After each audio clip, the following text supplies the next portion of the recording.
personal growth, interpersonal relationships. Woo, woo, woo, woo, woo. All right, and welcome to episode 2 of Your Radical Being. This is Fiona Rene. And Samar Poorlakani. And we're here to jam out to some really intense topics. But before we start, I just want to wish our best friend, we mentioned him in the last episode, Austin Roush, a very happy 31st birthday. Now, topic of the day, mental health. Maybe our lack of. We originally planned on talking about something else, but considering my mental health today, I suggested going from death to 2020 to shit's still fucked up in 2021 and how do we manage it? Well, how's your day, Summer? You know, for having a really rough day, you look great. Well, thanks. Whenever I feel terrible, I like to look amazing. Don't we all? Yes. So if I look like a total slob, that means I'm having a great day. Because that's my natural state, is like yoga pants, PJs, onesies. I'm sure one day I'll wear a onesie on here. You know, I'm kind of the opposite. I'm kind of just, when I look like shit, I feel like shit. And when I look great, I'm usually in a great mood.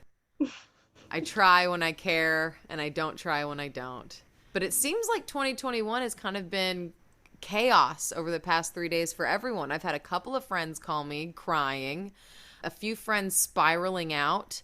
Another friend who they decided they were going to turn off their phone today. Did they tell anyone they were doing that? Well, they told me, but Okay, they didn't tell their agent. They didn't get one audition all of last year. And then the day they decided to turn off their phone and have a moment to themselves, the audition came in. 2021, I'm telling you. And, you know, on the last episode, we talked about getting out of 2020 where I got sober. And in my sobriety, I saw a psychiatrist who said I had a depressive disorder. And, you know, I've always known that my mental health has been very sensitive. But to actually tell someone that you have a diagnosis of something and try and be prescribed things, given treatments for this mental health illness, you know, it really feels like, and they tell you this in sobriety as well, you have a disease. Yeah. It's like diabetes. You got to manage it just like you would your insulin. Yes. I always compare everything to diabetes as well. I don't know why.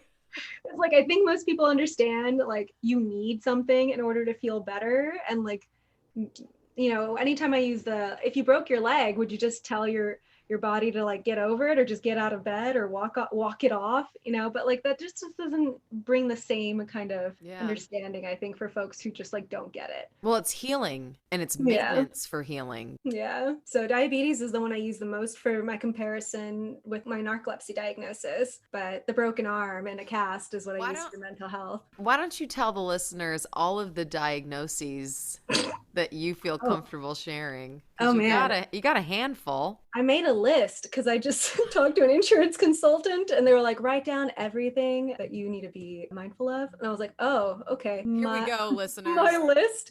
Let's see. I have asthma, anxiety, chronic allergies, migraines, chronic pain, which is in my spine, back, neck, shoulders, hands, basically all over. I've had depression, but I think that was mostly just undiagnosed narcolepsy, which I have type 1 of. I have herpes and HPV, type 59 with the precancerous cells in the past. I have obsessive compulsive disorder, which is my kryptonite today. Pre-glaucoma suspect, Raynaud's phenomenon, if I'm saying that correctly, and rheumatoid arthritis. Woo! But you no longer have fibroids. No, I actually have one right now that I'm aware of. Because a couple years ago, she had her fibroids removed and she sent me a picture and I lost my mind. Oh, it was like aliens in my body. They were gnarly as fuck. And that's what this list sounds like, is a list of aliens living in your body that you're having to maintain and care for and heal on the regular. Which is exhausting. Burp, bathe, feed. Just straight up nurse. Yeah. And would you say that other people are as patient, forgiving, and caring as you try to be to yourself with these diagnoses and illnesses? I think as a whole, our country is lacking that, which is part of the problem. Like this whole hustle culture of like rise and grind, like working to live versus living to work. Like that Michael Moore's documentary said something about that. Like Europeans work to live, Americans live to work. Our worth is based on our productivity. So I think that's a whole thing that our country could be better on. It took me until I was 30 to finally get that message for myself. And it was like you talked about last time, is after I hit rock bottom that I was like, oh, I should think about whether or not, do I love myself? Have I even asked myself this question before? I'm a therapist. Like, what's happening? It was in 2017 that I was just like, ooh, let's talk about this self-love for myself. Empathy is so necessary nowadays, and I mean ever. Not just having empathy for others, but really sitting down and taking the time to have empathy for yourself. Yeah. When you have something like a mental illness or heartbreak even. Yeah. The funny thing is, I feel like this is so simple, but it's really not, but it also is. Whenever I talk to a client about like, anything that they're going through, if they're going through heartache, needing some self-love instead of self-abandonment, I go like, if you externalize your problem and it was your friend telling you all of this, what would you tell them? And it's like, you would be nice to your friend. You would be kind. You would give them soothing advice, not be like, you're a piece of shit for not doing anything today. Like we don't talk to ourselves the way we talk to our friends. What about, I was just watching this documentary called The Vow. I don't know if you've ever seen it. No, I haven't heard of it. A sex cult in Los Angeles, and the leader of the sex cult recently went to jail. But the cult wasn't sold as a sex cult initially. It was sold as like any other cult, a place where you can really gain a few things and gain a family. Yeah, gain a family and really some self-growth and empowerment and all of these things. And one thing that they mentioned that I really have been dwelling on is the idea of sickness being something that not only do you have to forgive yourself for having and be empathetic towards yourself and love yourself so that you can heal, but also that people use for attention. So where is the line? Because I'm assuming a lot of your friends, including myself, have maybe been at times being like, Summer, you're fine, get over it. And we're not empathetic because they were scared that you were using it for attention or that you were using it for another thing. Yeah. And I mean, I felt that way, right? Like just being like, the list is fucking endless. Like, do I have a migraine today? Or, do I have no energy? Like, it's just like, it's almost like juggling a bunch of balls and being like, well, if it's more than one, which one do I share? And does it sound like I have an excuse every time? And is it even an excuse, or do I even owe anyone that information? So much of what I've learned the last couple of years is like, nobody is owed any information. That comes back to the boundaries, right? Like content boundaries of like, I can cancel without explaining why. I am the only person who needs to know why, and if I get like it's not 411, what's the thing when someone questions you? Asking when questions people about like, well, why? Well, what's going on? Why can't you make it? interrogate? Interrogate. Thank you. If someone interrogates you about canceling, then it's like, again, did I need to set those boundaries with this person to begin with? AKA, they didn't need to know any of that information. Yeah. So no one's entitled to anything. I know that we've discussed some of these things before about how, vulnerability and boundaries are really best friends. They go hand in hand. And it makes me feel like there's a big difference between having a fear that you can't share your mental illness with anyone, that you feel too scared to be able to share with anyone because of fear of judgment, that you're crazy, that they're gonna not accept you. There's a lot of that fear that we want to overcome. We want to be able to say, yes, these are my diagnoses. How brave are you, Summer, for coming on here and being able to list off all of the things that you have had to deal with in your life. Thank you so much for being willing to share with us these things that are yours, that you have to deal with, that are vulnerable for you. So it does require a bravery, and we have to get over a fear to be able to share those things with other people.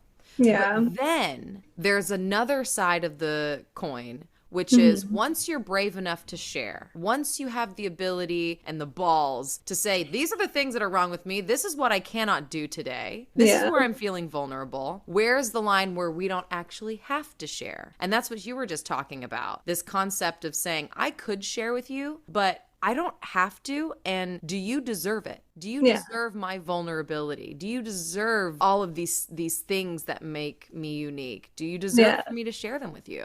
Well, the funny thing is, and you talked about this last time about trust, right? Mm. Like with empathy and sympathy, right? So to me, when I really evaluated like fucking everything in my life 3 years ago, part of what I'm noticing is that I don't have to explain myself to anyone. I don't feel the need to justify anything because I trust the people that I keep in my life and they trust me. So the short and sweet of it, if I'm just like, hey, can't come over today, like, well, where am I going? But like if I were to cancel on a friend, they don't ask. They just trust me to know to take care of myself. And for me, I try to give that same message out to my friends. I had a friend cancel.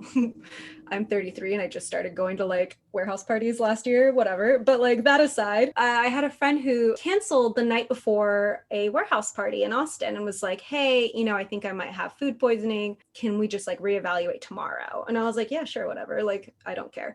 I care so much. And so, the next day they were just like, yeah, I don't feel any better. I really do think I'm sick. And I was like, look, if you wanted to tell me that you would rather sit at home in your PJs or hang out with a friend from out of town or your wife or your partner or your kids or just fucking do nothing, all of those are just as valid to me. Like, it's up to me to decide whether or not I still want to go without you. It's not on you. And if I choose to stay home, it's not on you. That's a decision I can make because I don't want anybody to push themselves to come out with me, even if they eventually enjoy themselves. But when it comes down to like picking one or the other and what was best for them in that moment was to not go with me, then I much rather have them pick that, and like be disappointed, like any other feelings that could come up with it. But it's not on them to take care of that. And it's on me to decide how I want to respond to it. And that's another thing with some mental illness is when people get so caught up with pleasing others. That might be a portion of OCD in itself. When you're so caught up, Anxiety too. anxiety, yeah, of saying, oh, well, I cannot disappoint anyone and I cannot let anyone down and I cannot blank. So instead, you disappoint yourself and you let yourself down. And then it breeds this illness that's inside of you. And I feel like there are so many people nowadays that, my friend canceled on me and I got to guilt trip them. Yeah. I got to make them feel bad because I don't know if I should go to the warehouse party by myself now. So now I'm a little anxious and I'm a little nervous on what I should do. So instead of just sitting with that emotion and figuring out what I want to do on my own as an individual, I put that anxiety and stress back onto the other person. Like, shame them, be angry that they do it all the time, that they're a flake, like stuff like that is just, I don't know, like it's toxic for sure, but I don't feel like we've been raised to know anything different. Like, we're so codependent, not just on our partners, but on our friends, on everybody, right? Like, yes. So substances. Yeah, exactly. So it's like, I don't blame anyone for being that way. I feel like it's just one of those things that we have to unlearn to be able to get to that other side where we're like not making assumptions, not taking things personally, like being empathetic, no matter how inconvenient or disappointing it is, like that being such a big part of it. That really shows you when you're able to have those hard conversations and actually disappoint people and get through those uncomfortable moments, that really shows you who your support group really is, who your real friends really are. And over time, you kind of not weed out, because it may be that this person's really great, but they're only a once a month person. Right. Distance, like being able to decide who you want to keep close and who you don't need to keep close. Absolutely. And that doesn't mean they can't be a best friend over your lifetime. If you talk to someone every 2 months for the rest of your life, still a great relationship. Yeah.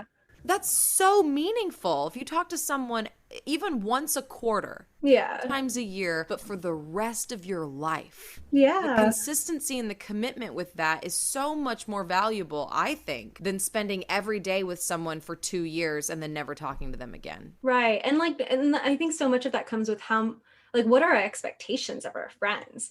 There's a longtime friend of mine that I lived with once upon a time, who was best friend attached at the hip. And they let me down a lot by like not being there when it really counted. Like when my dog died, they went out with a friend instead. I was like, all right, cool. Like you would think that you would be here with me. And that was your expectation of that person. Yeah. They said they were going to be there with me. And then they ended up going out with another friend who was visiting that night instead.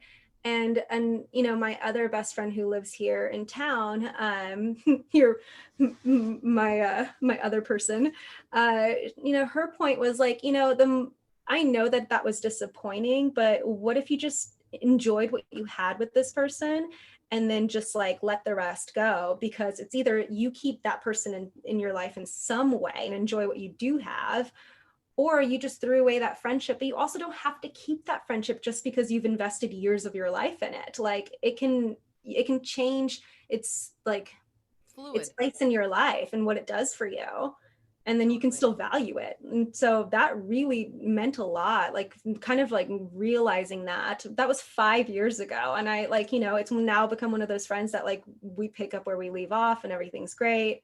I probably haven't seen him in 2-3 years, you know, but like that doesn't bother me because it's just like whatever we're both able to do is like good enough. Those kinds of consistencies over time, I feel like are the most beneficial for me in regards to my own mental health. Mm-hmm. You know, me saying, okay, what do I do weekly and who do I see weekly? What do I do every month and who do I see every month? What do I do daily? Who do I see every day? Well, usually the only person I see every day is me. Yeah. So it really kind of gives us some things to focus on. And when I was younger, I never understood, like, you know, especially finances. Like, I think about finances, quarterly taxes makes me have a panic attack. That phrase, immediately I have a panic attack. Yeah. I'm uncomfortable. I'm overwhelmed. But when I think about, oh, what do I do 4 times a year for myself? Yeah. When I think about those things, like go to the ocean 4 times a year for yourself, they help me stay consistent. And whenever I have a moment where I'm feeling, even like today for you, where we're feeling hella overwhelmed, super anxious, what is missing? Well, what haven't I done this month? What are those things that I stay consistent with that I haven't done? Yeah. For you, it was being in nature. Mm-hmm. Yeah, I've been gone for like a month and it's like, oh, for the last couple of weeks, I have felt like garbage. What a connection. Right. And you usually get out in nature, go camping or hiking or something at least a couple times a month. I made a face at hiking only because I don't do things. I sit down outside. I was like, wait, we should clear that up for anyone who knows me, because they're like, no. So I wonder, you know, for our listeners, like, what are those things that really make you feel good, that remind you how grounded you are, that connect you with the earth, that make you feel safe? And how often are you doing them? And are you making sure to do them when you forget to do them? Yeah. Right? Yeah. And for some people, it's their weekly exercise. And for other people, it's going for a walk in the neighborhood once a month. You know, whatever it is for you, I don't think there's a wrong answer. And I think it changes also over time. Yeah. Like always doing your best. Noise. You know, trying your best may only be once a week, you know, like just depending on your, like the level of fatigue we have right now, energy levels, winter is fucking here. Like, you know, it's just, I think just being kind to yourself, and kindness, empathy, boundaries, like these are all such big like words of last year that I want to bring into this year, because kindness without boundaries is self-sabotage. Like all the things that we don't do for ourselves, we're sabotaging ourselves. So I've always talked about self-care as in, like, if you don't do self-care, that's self-abandonment. Yeah, I agree. And going back to what we were saying about this living to work and working to live, you know, both of those feel so extreme to me. Working so that we can party and live hard, and making sure that every day is living as work. We're productive. We're so successful. The only way these extremes actually feel good for me is that in the middle ground, I'm grounded. Yeah. You know, and I actually spend time doing these self-care, doing things during the week that are slow and that calm me. Taking time, like we talked about last time. Because it feels like a big old rush. Especially with the new year, it's like a big old rush to improve yourself. I need to get my mental health in order. I need to get my physical shape in order. I need to... Yeah, what are your resolutions? What are your goals? Right. And you're like, you know what? We're still like 10 months into a pandemic and nothing has changed but the calendar. Like the new month is up and it does not matter. Like there's just a new string. Yeah. I've become full on Scrooge with holidays. I'm like, it is anticlimactic. It is not a new year. This is just a way to gauge. Like, Oh. I know I am becoming more and more like grumpy every day, but still embracing life and just trying to enjoy the small things. I'm feeling that. And that's kind of what the holidays were for me. The small things for me were putting up I can't really turn this around, but putting up the stockings on my fireplace that doesn't work. Oh yeah. You know, like getting out a hammer and nails and figuring out how to nail something into the mantelpiece and going and buying, I live alone, going and buying myself a tree. Aww. And decorating the tree. It's for nobody. It's for you, the most important somebody. Thank you. And that was me taking it slow. And for you, it was going, I don't need to put up all that stuff. I actually want to unpack my office and organize my kitchen. Yeah. You know, yeah. and taking it slow. I built furniture for the first time in my life. Like, what? Doing stuff around the house that I've never done by myself because I always had a parent or a partner do it. So it's been nice. YouTubing how to do shit. I'm like, Oh, what's gosh. happening? So what would you say the things that hurt your mental illness are? Because we've discussed all of these things about self-care, taking time, having patience, and really spending time, you know, taking things slow and Yeah. but what's not that? Oh, not watching the news, which, I didn't do for years until like 2015 campaign season, right? And then into 2016 and to 2017 when like the fire that was all of that, like that election, right? Like, yeah. I never watched the news until then, and then really fell in, and then like dug myself back out, and then fell in again this past year with the pandemic, just like 24/7. And for me, that's a lot of my like bureau of my OCD is just like the mental compulsion part of it, where it's just like I need to know all the time. I'm 100% You extreme. can't just watch the news once a week or every other week. No. And I would try, right? Like I try to be mindful of it. I was like, oh, I'm only going to watch the Daily Show because at least Trevor Noah is hot. Like I'm only going to watch it in the morning for 15 minutes with coffee. Like I'm only going to do it this time. It never worked. To me, like sometimes that other extreme is what I absolutely need. Like cold turkey style. So I, stopped watching the news. I wasn't even on Facebook prior to the pandemic. I was off for 6 weeks and enjoying that like no social media life, and like wasn't using Instagram all that much. And then of course everything else, COVID hit, and then I was just like on my phone for fucking 10 hours a day, and it's just like, oh Lord. So putting a screen time lock on my phone really helped. I still ignore the message that comes up that's like, you've already been on this app for way too long today. And I'm still like bypass, but just being aware of the numbers and like how often I've been using helps me kind of recognize where I am in my day and then how I'm feeling as well. Just having today's the last day of my 11-day staycation, and I have spent less time on my phone this entire time than I think like the whole last month or even last year. Good for you. I mean, Thanks. the people that called me today saying, man, the past couple days have been really hard. Today's been really hard. They say the same thing. Everyone says the same thing. Social media, waking up and grabbing my phone, waking up and turning on the TV, right? Yeah. These screens, albeit they help us so much, they really hurt us. Yeah. And I think you're right. For me, it's the same way. Whenever I am the least productive and the least calm is when I'm scrolling or when I'm searching. Have you heard of doom scrolling? Like that's a term a client told me. Now I've been seeing it like in articles online. They're like 5 ways to stop doom scrolling. I'm like, I'm still scrolling while I read this. So yeah, but that's like falling down that like doom and gloom rabbit hole that is every fucking day on the news. Like, well, what I've gotten from this, I mean, we have a few diagnoses in common. I'm also herpes positive, which no raising the roofer, but like everyone fucking does. So thank you for sharing that as well. Yeah, a lot of people actually have it, and so many. What, 1 out of 3 people?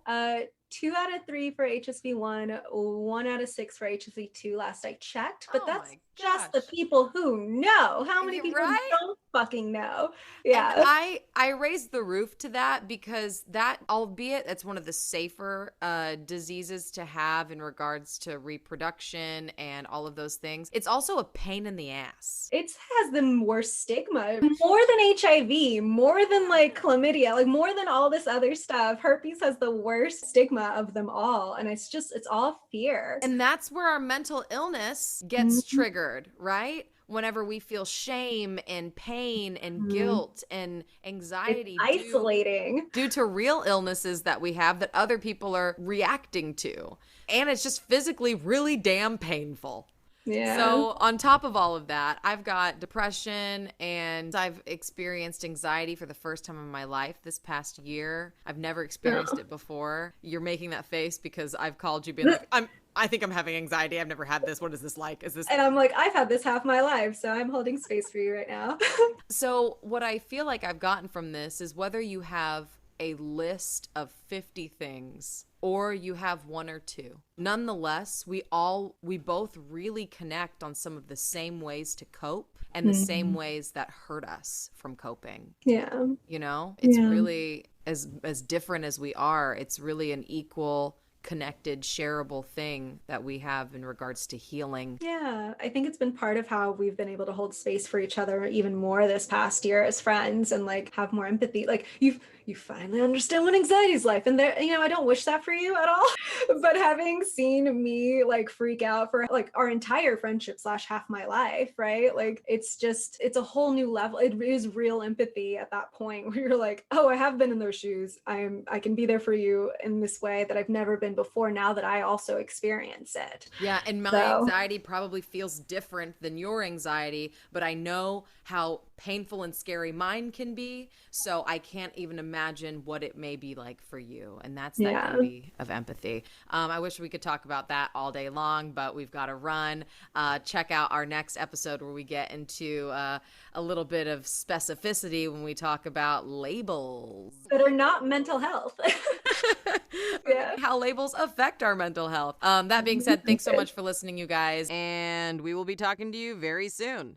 Be sure to check us out at your.radical.being on Instagram and send us a message. Fiona Rene and Samar Poorlakani signing off. Ta-ta. Bye.